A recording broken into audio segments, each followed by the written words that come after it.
Hello and welcome back to train your brain. Now this is Aishwarya और आज मैं आपके साथ बात करूंगी इंग्लिश प्लेलिस्ट के अंदर 5 और अच्छे नए ईडियम्स के बारे में।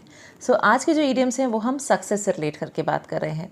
और ईडियम्स क्या है? It is basically an expression जो कि हमारे डेली कॉन्वर्सेशंस को और बेहतर कर देते हैं। तो जब भी आप कोशिश करते हैं किसी से बात करने के लिए, please try that you use idioms in your conversations. So success is no accident, friends. Whenever you are aiming for success, you have to go through the hard work. तो चलिए बात करते हैं 5 ऐसे idioms जो कि success से relate करते हैं. So you can see the first one is ace a test. Okay, ace a test. It means to obtain a high score. इसका एक एग्जाम्पल भी देख सकते हैं. If you ace your test you can go for the match. तो अगर ऐसे एक जनरल इसमें बताया जा रहा है कि अगर कोई टेस्ट है और आपने अच्छा स्कोर कर लिया, so you can go out for the some other work जो भी आप चाहते हैं उसके लिए. So you can use this phrase which is idiom which is ace a test. The second one is have the world at your feet. Just imagine, have the world at your feet.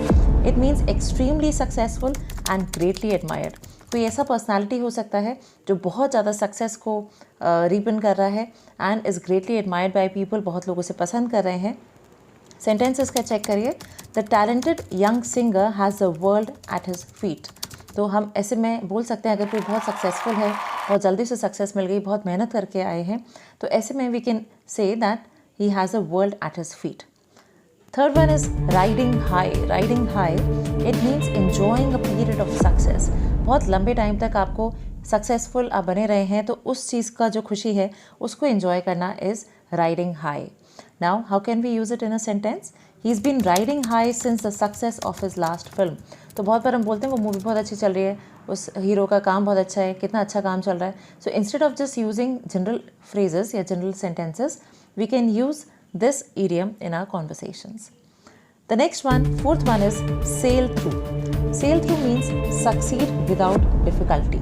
Sail through जैसे एक ship होता है, cell करता है, उसी तरह से हम कह रहे हैं कि हमारी जो सक्सेस है it is also moving without difficulty. An example can be the maths test was no problem for Dev, he sailed through it. तो बिना किसी परेशानी के आप किसी चीज़ को जब पार कर लेते हैं तो हम ऐसे में सेल थ्रू जो इडियम है उसको यूज़ कर सकते हैं. The next one is be the crest of a wave. You must have seen, crest होती है जो वेव होती है उसका क्रेस्ट बनता है.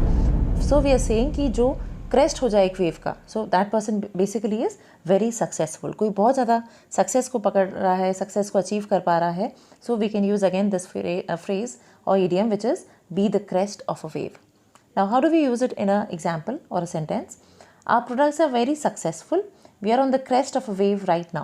So again कोई conversations हैं, कुछ business में भी आप बात कर रहे हैं. So again we can use this term.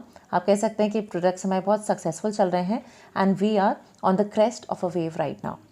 So please do make sure that you use these idioms. These 5 are specifically related to success. इससे पिछले में मैंने आपको स्पोर्ट्स के बारे में बताए थे, उससे पहले हमने टाइम के बारे में करे थे. And we are going to complete 100 idioms. So I hope this video is helpful for you. Thank you so much for watching. Take care. Bye bye.